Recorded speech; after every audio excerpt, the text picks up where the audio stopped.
자, 우리가 창세기 말씀을 쭉 살피고 있는데요.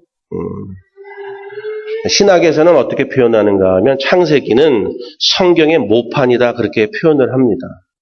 그래서 창세기를 이해하면 성경 전체를 다 이해한다는 거예요. 그래서 우리가 지금 창세기의 이야기를 쭉 살펴보고 있는데 지루한 듯한 느낌도 있을 수 있지만 이곳에 담겨져 있는 많은 사건과 사람들을 통해서 전해주는 그 이야기들 가운데 우리의 모든 믿음의 영역 가운데에서 이루어질 수 있는 모든 현실들이 그대로 이루어질 수 있다라고 하는 것을 우리가 꼭 기억하고 말씀의 내용을 이해하는 것도 중요하지만 말씀이 담고 있는 영적 의미들을 잘 이해해 나가는 것이 중요하리라 그런 생각을 해봅니다.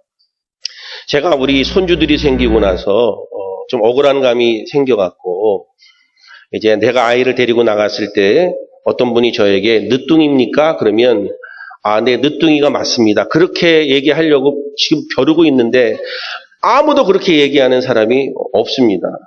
할아버지가 맞는 것 같습니다.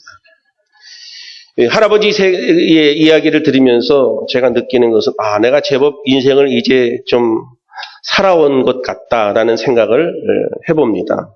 제가 지금까지 인생을 살아오면서 또 목회도 지금 21년 목회를 했죠. 사역자를 시작한 것은 31년이 됐는데 제가 사역을 하면서 인생을 통해서 경험해 오고 깨달은 것 중에 하나가 어떤 것이 있는가 하면 사람은 모든 인간은 다 차이가 있겠지만 그 내면 가운데에는 야망 그리고 거짓 이런 것이 가득 차 있다라고 하는 것을 발견하게 됩니다.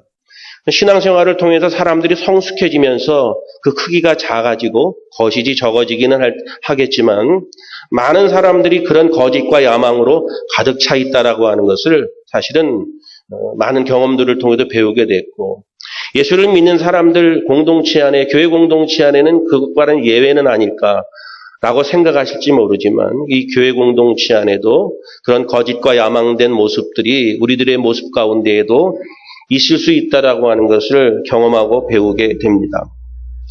우리는 상당히 이기적이고 탐욕적이고 때로는 교활하고 거짓과 위선으로 가득 찬 사람들을 우리는 종종 보아왔습니다.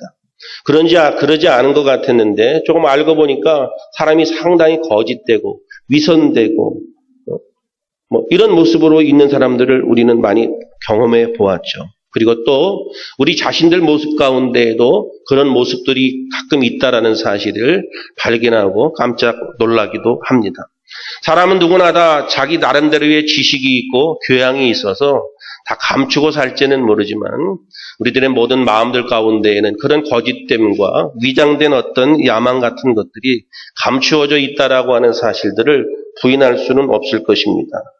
외삼촌 라반의 집에서 이제 야곱이 14년 동안 한마디로 지지고 볶으면서 살아왔습니다. 그런데 그의 인생의 어떤 전환점 같은 일들이 벌어지는데 야곱의 인생 가운데 가장 중심의 축은 라헬이라고 하는 여성입니다. 라헬이라고 하는 그 아내가 항상 그의 삶의 중심의 축의 자리를 잡고 있는데 오늘도 예외가 아니고 그의 어떤 삶 속에 변화가 일어나는데 라헬이 아들을 낳게 되고 난 이후에 이제 야곱이 심경의 변화가 생겨서 삼촌에게 가서 자신의 속마음을 털어놓으면서 이 사건, 이 스토리가 시작되는 것이 본문의 이야기입니다. 자, 25절과 26절 다시 한번 보시죠. 시작. 라헬이 요셉을 낳았을 때 야곱이 라반에게 이르되 나를 보내어 내 고향 나의 땅으로 가게 하시되 내가 외삼촌에게 일하고 얻은 처자를 내게 주시어 나로 가게 하소서. 내가 외삼촌에게 한 일은 외삼촌이 아시나이다. 자, 14년 동안 야곱은 자신의 불만을 표출하지 않고 순종하는 마음으로 이제 삼촌에게 헌신했던 것을 우리가 잘 압니다. 그리고 자신이 이제 무상으로 봉사하는 것으로 이제 봉사를 하잖아요. 그런데 정말 절대적으로 아무 말도 표현하지 않고 삼촌 앞에 헌신하고 그렇게 살아온 것으로는 보였지만 실제적으로 그의 마음과 그의 생각은 좀 달랐다라고 하는 것을 14년이 지나고 나서 속셈이 드러나는 겁니다. 진실이 그것이 아니었다라는 것을 배우게 되는 거예요. 예전에도 제가 말씀드린 적이 있지만은 용서라고 하는 것이 무엇인가? 여러분 용서의 의미가 뭐라고 표현했죠? 용서가 뭐죠? 네, 다시 기억하지 않는 것이다. 용서란. 다시 기억하지 않는 것이다. 그것이 용서의 의미라고 말씀드렸죠. 그런데 우리는 용서한다고 말하면서 용서해준 사실까지 기억하잖아요. 몇 월 날짜까지 기억하고 내가 그때 소보루빵 먹다가 그때 내가 용서했지. 뭐 이런 거 기억하고, 그렇죠? 삼겹살 먹다가 내가 너 용서했잖아. 이런 거 용서한 그 사실까지 기억하잖아요. 그러면서 또 뭐라고 하면 이번이 두 번째야, 세 번째야, 다음에는 국물도 없어. 막 이러면서 용서를 하잖아요. 예수님이 말씀하신 70번씩 7번 490번의 용서는 이전에 용서했던 것을 기억하지 않으면 용서할 방법이 없는 거예요. 용서는 기억하지 않는 것이에요. 야곱이 삼촌 앞에 무상으로 봉사하고 헌신한 것처럼 보였지만 14년이 지나고 난 이후에 야곱이 자신의 진실을 드러내고 있는 거예요. 그는 14년 동안 아무런 말을 하고 있지는 않지만 차곡차곡 모든 것을 다 쌓아나왔다가 이제 라헬이 아들을 낳고 난 이후에 심경의 변화가 일어나서 자기의 생각을 그대로 드러내는 것이 오늘 본문의 이야기죠.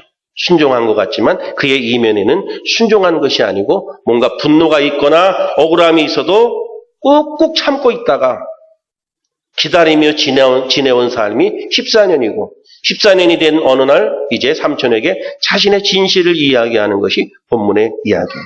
참지 못하고 안 되겠다. 내일은 내가 얘기해야지. 그리고 아침에 일어나서 얘기하는 거예요. 말. 그러니까 그동안 14년 동안 억누리며 참고 살아왔다.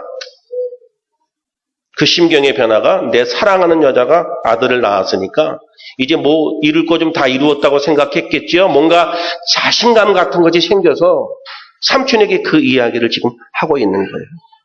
이제 나는 내 처자식을 데리고 내 고향으로 돌아가고 싶습니다. 내가 14년 동안 삼촌의 집에 있었지만 늘 고향을 그리워하면서 살아왔습니다. 그러면서 자신의 감정을 삼촌에게 표현하는 거예요. 여러분 주변에 한번 잘 보시고요. 여러분들의 가족들도 좀 살펴보시면 말없이 잘 참는 사람들이 혹시 있을 거예요. 여러분 그분들 잘 살펴보셔야 돼요. 어쩌면 어쩔 수 없는 상황이라서 누르고 있는지 몰라요. 한번 터지면 그때 가갖고 후회하지 말고 잘 한번 살펴보세요. 야곱이 그랬거든요. 삼촌은 그런 것을 꿈에도 생각하지 않다가 이 조카가 나하고 함께 같이 나를 도와주면서 나에게 이익을 끼치고 평생 함께 살 거라고 생각했는데 어느 날 하루 자고 나니까 이 조카가 자기에게 하늘이 무너지는 듯한 이야기를 지금 하고 있는 거예요. 돌아가고 싶습니다. 그만큼 야곱은 14년 동안 외롭고 고독했다는 얘기죠. 왜? 고향집으로 돌아가는데 그 고향집이라는 것은 여러분들이 잘 아시는 것처럼 형을 속이고 왔기 때문에 자기를 반겨줄 사람이 없거든요. 그럼에도 불구하고 고향을 그리워하고 돌아가고 싶은 것처럼 14년 동안 그는 아이들을 낳고 자녀들을 키우며 살아왔지만 마음에는 고독감과 외로움이 있는 거예요. 그런데 사랑하는 그 아내 라헬이 아들을 낳자 심경의 변화를 이루고 나는 이제 고향으로 돌아가겠습니다. 그리고 또 하나 발견할 수 있는 것은 뭐냐 하면 야곱이라고 하는 사람이 이 처자식에 대한 애착이 상당히 큰 사람이에요. 처자식에 대한 그 애착이 무지무지하게 커요. 모든 사람들이, 모든 부모들이 처자식에 대해서 애착이 다 있겠지만 정도의 차이가 있는데 애착을 갖는. 특별히 이북에서 피난 온 사람들이 가족들에 대한 애착이 크다 그러죠. 왜냐하면 몇 명이 없기 때문에 이거밖에 없기 때문에 애착을 갖는 것이고 또 가족들이 같이 살다가도 먼저 가야 되지 않을 때 간 사람들이 자식이나 뭐 형제들이나 있을 때 남은 가족이나 형제들에게 상당히 애착을 갖죠. 그런데 하여튼 이 야곱이라고 하는 사람은 자기의 가족에 대한 애착이 상당히 컸던 사람이에요. 늘 철저했기 때문에 가족 중심적이고 처자식을 챙겼던 사람이 이 야곱이라는 사람입니다. 그렇기 때문에 어떤 측면에서는 이 사람은 상당히 소극적이고 자기중심적인 사람인데 그런 사람이 야곱이라는 사람이에요.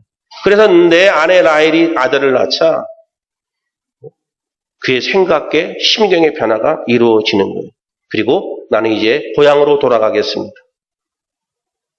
그러면서 하는 말이 뭐예요? 내가 외삼촌에게 할 일을 다 하지 않았습니까? 그렇게 얘기를 해요.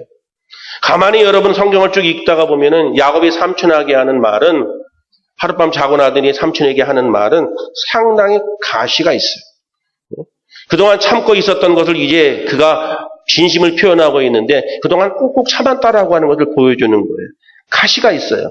내가 외삼촌에게 할 일을 다 한 일이 어떻게 했는지 다 알지 않습니까? 그거는 뭐예요? 내가 14년 동안 무보수로 일하고 내가 억울하게 일하고 내가 이 집안을 위해서 내가 애썼다라고 하는 것을 은연중에 지금 표현하고 있는 장면이 본문에 나오죠. 그래서 윗사람은 아랫사람들의 무언의 언어를 잘 살필 줄 알아야 돼요. 무언의 언어. 자, 그래서 야곱이 난 이제 이 집을 떠나서 고향으로 돌아가겠습니다 라고 이야기했더니 삼촌은 당연히 야곱을 놓치고 싶지 않죠. 왜? 야곱이 최선을 다해서 훌륭하게 일해왔고 자신의 집안을 부유하게 일으켰던 그런 큰 공을 세운 사람이 야곱이기 때문에 가면 안 되잖아요. 그래서 이건 안 된다 싶은 거예요. 그런 상황이 지금 벌어지는 거예요. 사람들을 보면은 어떨 때는 저런 사람들은 뭐 없어도 별 볼 일 없는 사람처럼 보이는데 없으면 상당히 아쉬운 사람들이 있어요. 어떤 사람은 상당히 중요한 것 같고 꼭 필요한 것 같은데 없어도 괜찮은 사람, 없어 보니까 없어도 괜찮았던 사람이네 이런 사람도 있어요. 근데 야곱은 뭐예요? 지금 없으면 안 되는 사람이에요. 여러분도 그런 사람들이 될 수 있기를 주의 이름으로 축원합니다. 착각하고 사는 사람 중에 어떤 사람이 있는가? 나만 없으면 이 집안이 끝이다. 나만 이 교회 안 나오면 이 교회는 끝난다.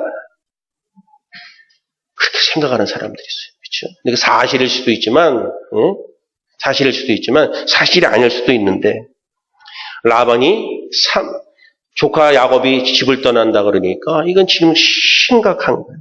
왜? 나에게 귀한 일꾼이기도 하지만 두 딸 데리고 손주들 다 데리고 싹 가버리면 이거 어떻게 돼요? 너무 외롭고 쓸쓸할 수 있잖아요. 큰 딸, 작은 딸 다 데리고 그 손주들 다 싹 데리고 싹 가면 이거 어떡하지?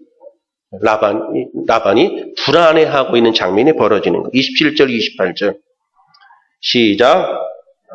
그에게 이르되 여호와께서 너로 말미암아 내게 복 주신 줄을 내가 깨달았노니 내가 나를 사랑스럽게 여기거든 그대로 있으라. 또 이르되 내 품삯을 정하라. 내가 그것을 주리라.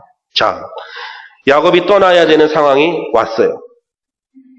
그랬더니 그때 라반이 깨닫는 사실이 있어요. 진심을 고백하는 거겠죠. 그 이전에도 깨닫고 있었겠죠. 그 사실이 뭐예요? 야곱은 하나님의 복을 가져오는 사람이라는 거예요. 그 고백을 이야기해요. 너는 하나님의 복을 가져오는 거야. 너 때문에 하나님이 우리 가정에 복을 주셨어. 그 이야기를 지금 삼촌이 하고 있는 거거든요. 너로 인하여 하나님이 우리에게 복을 주셨다라는 사실을 내가 깨달았다.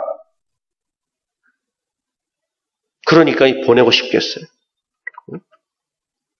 삼촌이 깨달은 것은 야곱이 있는 곳에는 하나님의 축복이 있다는 사실을 삼촌이 알게 된 거예요. 그 사실을 고백하고 있는 거예요.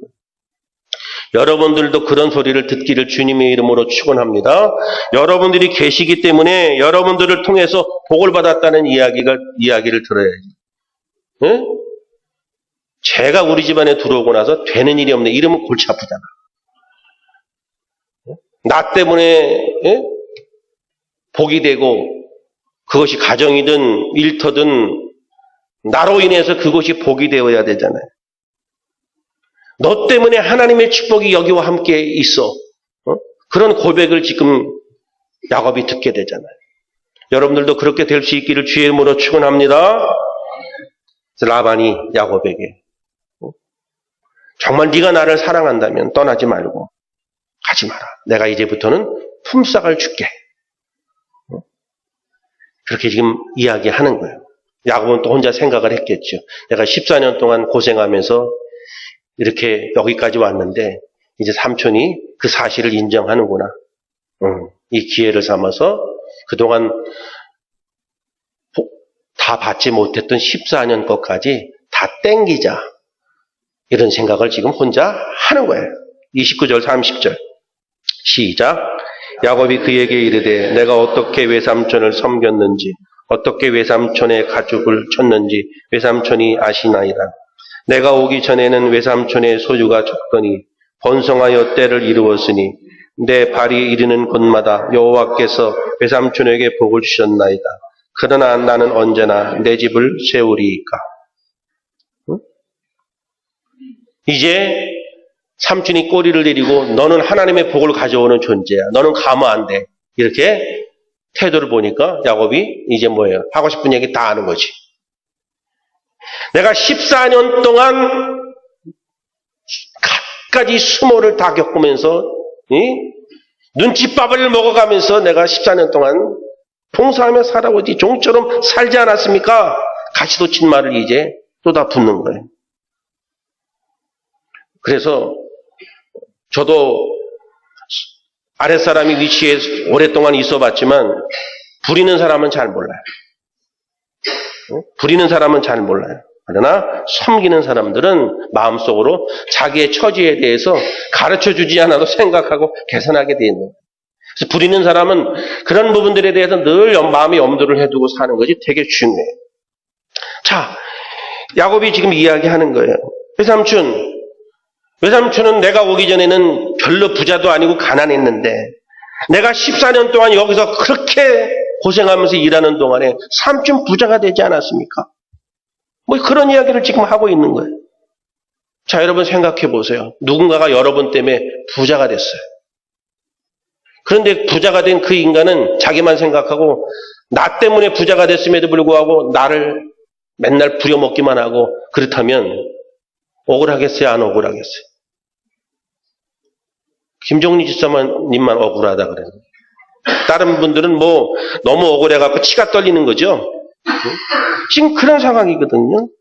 나 때문에 누군가가 부자가 됐는데 그거에 대한 나에게 보상을 줬으면 좋은데 한 푼도 주지도 않으면서 자기가 부자가 됐다면 얼마나 억울해요. 야곱이 지금 그 심정을 이야기하고 있는 거거든요. 그래서 불공평한 상황, 이런 세월의 14년이 지나왔기 때문에 나는 내 몫을 가져갈 권리가 나에게 있습니다. 라고 하는 것을 이제 삼촌에게 이야기하고 있는 장면들이, 그러면서 뭐라고 말해요? 나는 어느 때나 내 집을 세우겠는가? 요즘 말로 말하면 나는 언제 아파트 사서 삽니까? 뭐 이런 거 아니겠어요?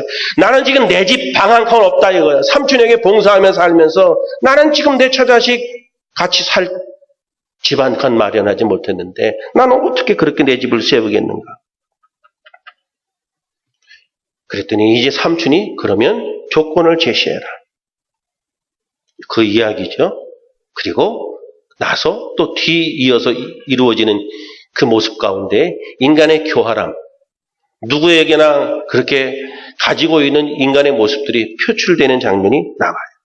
자, 이 사람들은, 두 사람은 어떤 관계예요? 장인과 사위의 관계잖아요. 그런데 장인과 사위의 관계도 이럴 수 있어요. 뒤에 보면 속고 속이고 이해관계를 따지고 복잡해져. 31절 32절 시작. 라반이 이르되 내가 무엇으로 내게 주랴? 야곱이 이르되 외삼촌께서 내게 아무것도 주시지 않아도 나를 위하여 이 일을 행하시면 내가 다시 외삼촌의 양떼를 먹이고 지키리이다. 오늘 내가 외삼촌의 양떼에 두루 다니며 그 양 중에 아롱진 것과 점 있는 것과 검은 것을 가려내며 또 염소 중에 점 있는 것과 아롱진 것을 가려내리니 이 같은 것이 내 품삯이 되리이다. 자, 라반이 뭐라고 말했고, 네가 말해, 삭슬. 내가 네가 말하는 대로 다 해줄게. 그렇게 말하고 있죠. 그런데 그렇게 말은 하고 있지만 뒤에 그가 하는 행동들을 보아서는 일단 얘를 못 가게 붙잡아 놓는 게 목적이에요.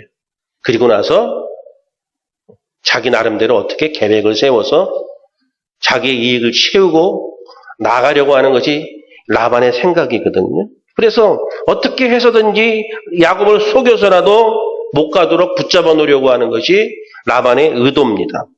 그리고 또 대화가 오고 가는 가운데 야곱의 생각은 뭐예요? 라반에게 그럴듯하게 이야기는 하지만 속으로는 뭐예요? 내가 14년 동안 보상받지 못한 거 이번 기회에 다 챙길 거야. 그게 야곱의 속셈이에요. 그것을 지금 성경이 보여주고 있는 거예요. 인간의 교활함, 가지고 있는 거짓, 위선, 사람의 욕망 이런 것들을 지금 묘사하고 있는 거예요. 자, 돈을 좋아합니까? 라고 물어보면 예수 믿는 좀 신앙 가지고 있는 분들 가운데 난 돈을 너무 좋아 그렇게 얘기하는 분들 별로 없을 거예요. 그렇죠? 난 돈을 너무 좋아. 돈을 좋아한다고 말하는 분들 그렇게 없을 거예요. 돈 같은 거는 뭐 돈보다 사랑이 중요하지. 뭐 이렇게 돈이 그렇게 중요한가? 사람들이 그렇게 얘기를 해요. 저도 그런 얘기 많이 들었어요. 그래서 여러분 사람들이 떳떳하게 돈을 주고받지 못하는 거예요. 그런데 사실은 뭐예요? 돈을 너무너무 좋아하는 거지.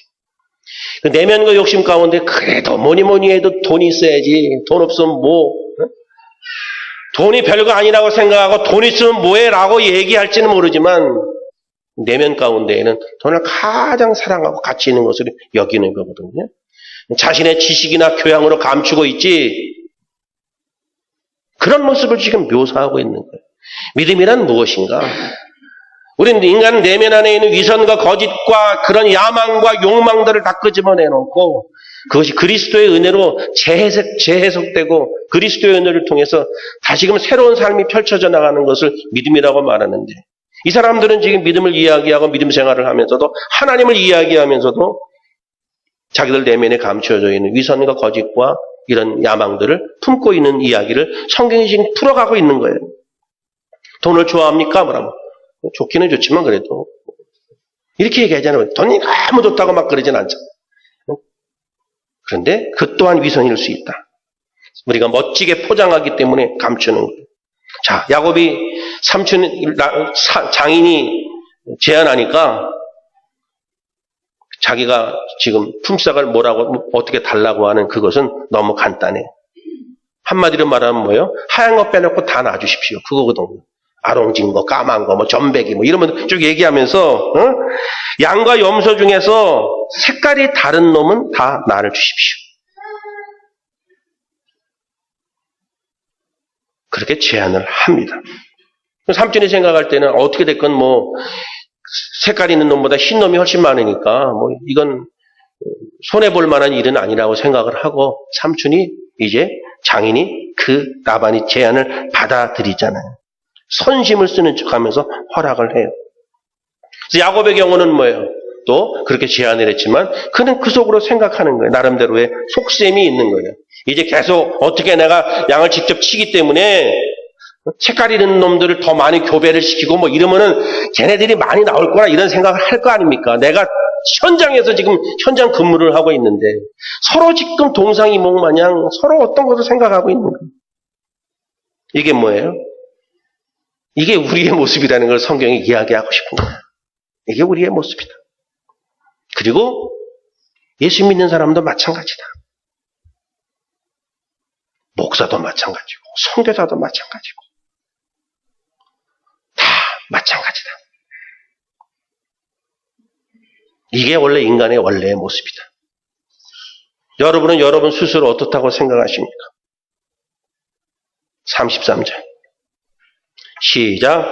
후일에 외삼촌께서 오셔서 내 품삯을 조사하실 때 나의 의가 내 대답이 되리이다. 내가 혹시 염소 중 아롱지지 아니한 것이나 점이 없는 것이나 양 중에 검지 아니한 것이 있거든 다 도둑질한 것으로 인정하소서. 하얀 거 내가 갖고 온 거 있으면 도둑질한 거로 인정해서 경찰에 신고하라고 지금 얘기하는 거예요. 응? 이게 뭐예요? 지금 이 장인과 사이의 관계가 신뢰의 관계가 아니라는 것을 성경이 묘사하고 있는 거예요. 이미 물질이라는 것이 개입하기 시작하니까 부모 자식 간에도 신뢰 관계가 깨지는 거예요. 지금 신뢰 관계가 아니에요. 그렇죠? 서로 믿는 척하고 서로 사랑하는 척하고 그러면서도 뭐예요? 실제로는 자기 유익만 생각하는 거거든요. 믿을 건 주님밖에 없습니다. 장로님. 네? 주님밖에 없습니다. 믿을 건 주님밖에 없어. 이래도 또 속으로는 믿을 건 자식밖에 없다 그러네. 믿을 건 주님밖에 없어. 자식의 마음이 감동이 돼도 부모를 섬기는 거지. 우리가 어떻게 할 욕?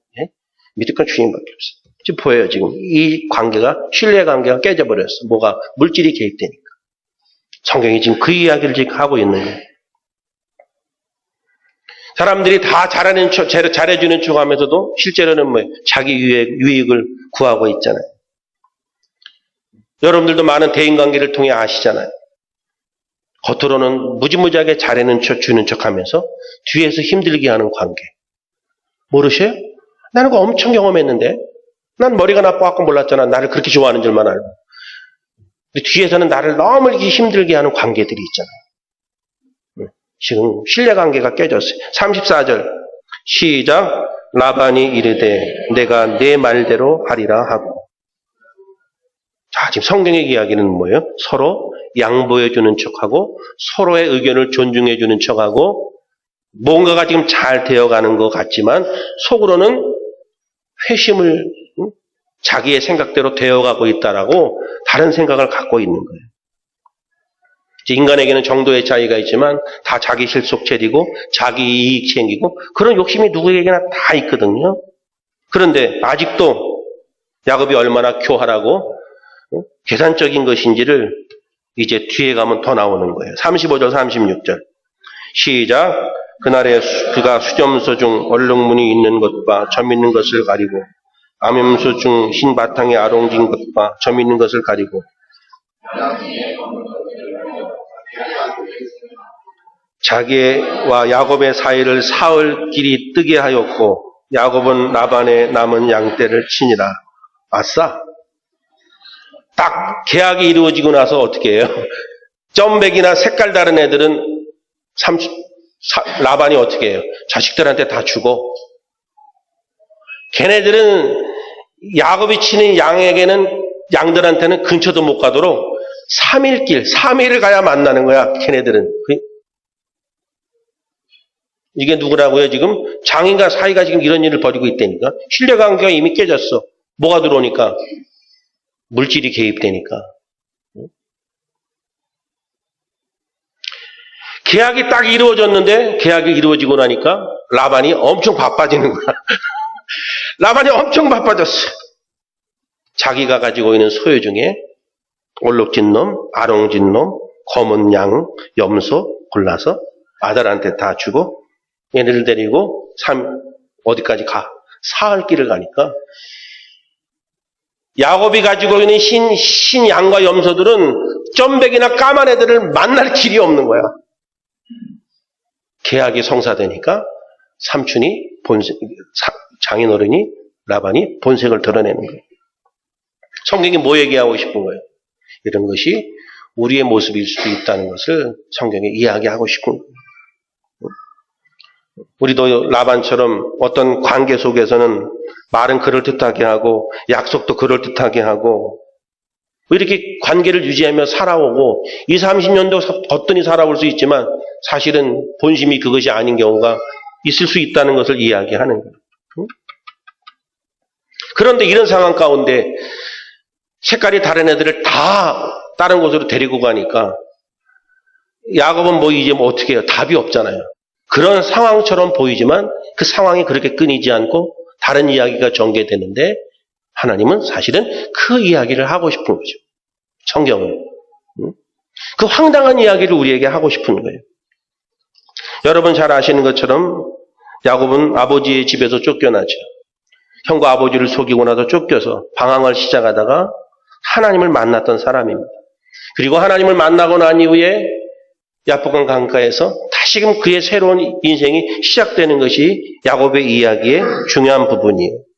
그리고 나서 한 여자를 보자마자 사랑에 빠져갖고 그 여자를 사랑하게 되고 그 여자와 결혼을 하기로 약속하고 첫날 밤을 지냈는데 아침에 와 눈 떠보니까 그 여자가 아니에요. 장인에게 사기 결혼을 당한 거예요. 그럼에도 불구하고 굴하지 않고 그는 다시 자신의 인생을 시작해요. 그런데 그리고 나서도 장인에게 또 속아요. 그럼에도 불구하고 야곱은 포기하지 않고 또 자신의 인생을 시작해요. 하나님의 사람은 절대로 포기하지 않고 다시 시작하는 것이구나. 이걸 배우는 거예요. 여러분, 포기하는 것은 믿음을 가진 자들이 해야 될 태도가 아니에요. 절대로 포기하지 않기를 바랍니다. 지금 어떤 상황 가운데 있다 할지라도 다시 시작하는 것이 믿음을 가진 자들의 태도예요. 사기를 당했든 뭘 했든 지금 답이 없는 것처럼 보여도 믿음을 가진 사람들은 다시 시작하는 거예요. 37절에서 39절 시작. 야곱이 버드나무와 살구나무와 신풍나무의 푸른 가지를 가져다가 그것들의 껍질을 벗겨 흰 무늬를 내고 그 껍질을 벗긴 가지를 양떼와 와서 먹는 개천의 물 구유에 세워 양떼를 향하게 하며 그때가 물을 먹으러 올 때에 새끼를 베니 가지 앞에서 새끼를 뱀으로 얼룩진 것과 점 있고 아롱진 것을 낳은지라.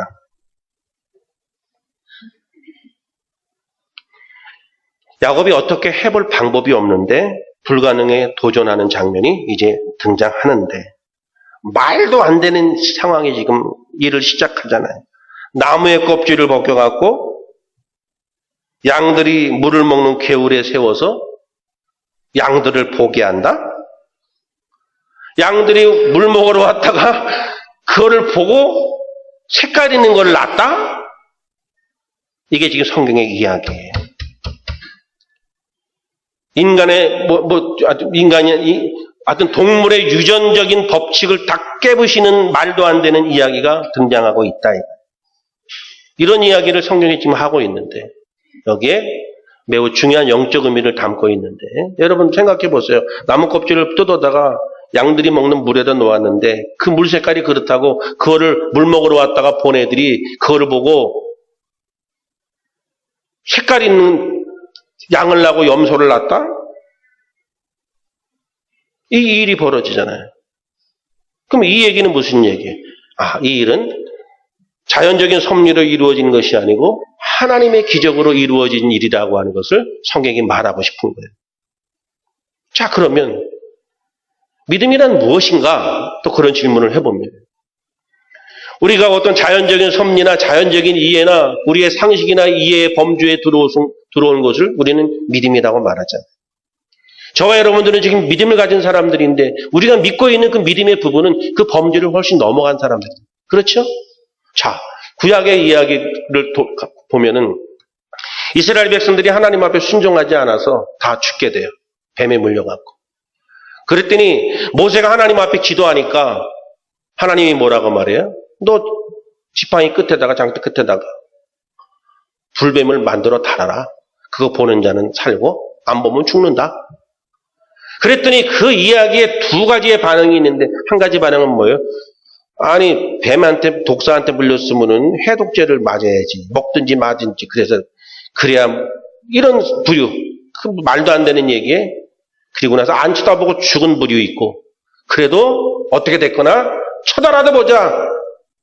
쳐다보고 산 부류. 그거를 신약에 넘어오면 예수님이 요한복음에서 인용하잖아요.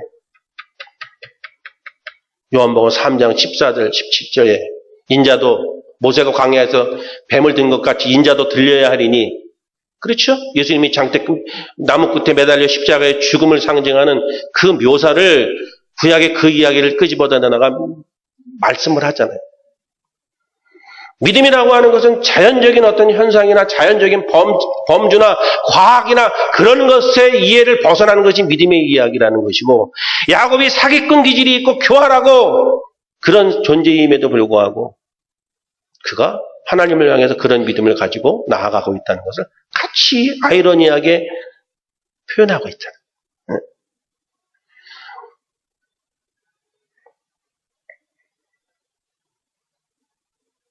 믿음이 무엇인지를 생각하게 하는 중요한 사건이에요. 그래서 그렇게 했는데 얼룩진 애들, 색깔 있는 애들이 태어나는 거예요.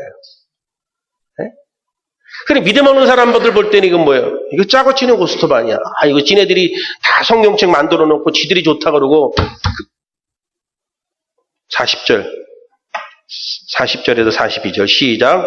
야곱이 새끼 양을 구분하고 그 얼룩무늬와 검은 빛이 있는 것을 라반의 양과 서로 마주보게 하며 자기 양을 따로 두어 라반의 양과 섞이지 않게 하며 튼튼한 양이 새끼 뵐 때에는 야곱이 개천에다가 양떼의 눈앞에 그 가지를 두어 양이 그 가지 곁에서 새끼를 매게 하고 약한 양이면 그 가지를 두지 아니하니 그렇게 함으로 약한 것은 라반의 것이 되고 튼튼한 것은 야곱의 것이 된지라.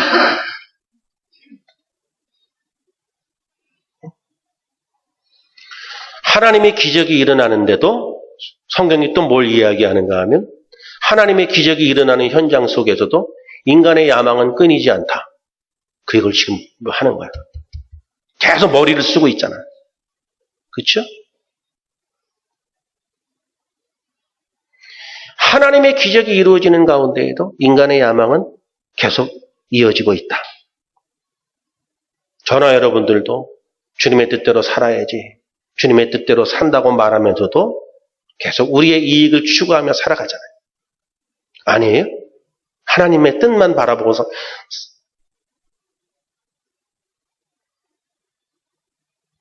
그래서 야곱은 건강한 새끼가 태어날 것 같으면 그 나무 껍질을 거기다 갖다 놓는 방법으로 결과적으로 어떻게 돼요?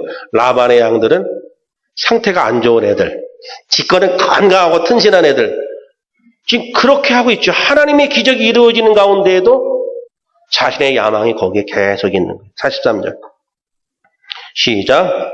이에 그 사람이 매우 번창하여 양떼와 노비와 낙타가 나기가 많았더라.